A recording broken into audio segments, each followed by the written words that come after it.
in the morning and help my mother and dad do barn work, and then I got off 8 o'clock to walk to school. There was a giant playground, open fields. There was a woods. There was a stream that ran through it. My brother and sister and I had to walk a mile. It was really, really hard for us to walk those hills to get up to it. It was like grades 1 through 8, and we all sat in a common room with a pot-bellied stove in the middle of the room. If you got your lessons done quickly and correctly, you were allowed to go and bring water to the school. There was no pump there. There was no well on the grounds. So we had to walk about, I suppose, a quarter of a mile to a house that was owned by the Goldnecks. And Mrs. Goldneck would meet us at the door. We had an open bucket of water, and she would fill the bucket of water, and we would walk back.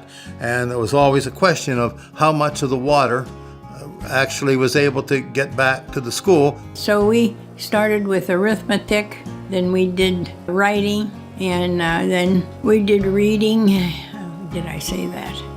We did geography around noon, and then we did, I can't think of everything we had. But anyway, we got done in the school about 3 o'clock, and that's when we got the young kids off home about a half hour before the older ones got out.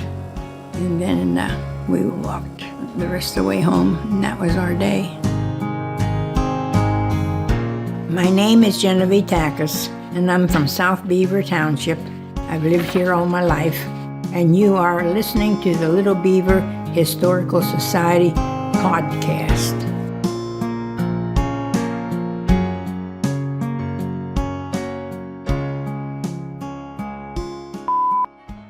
Well, Mr. Mark Carter, thank you very much for adding to our podcast. We also interviewed Charles Townsend and Arlene Townsend and my mother, Genevieve Tackus.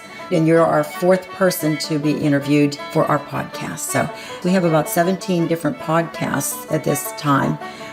So if you want to research us, bring us up on littlebeaverhistorical.org. And you'll see information about the Historical Society and about the podcast. littlebeaverhistorical.org. Yes. Okay.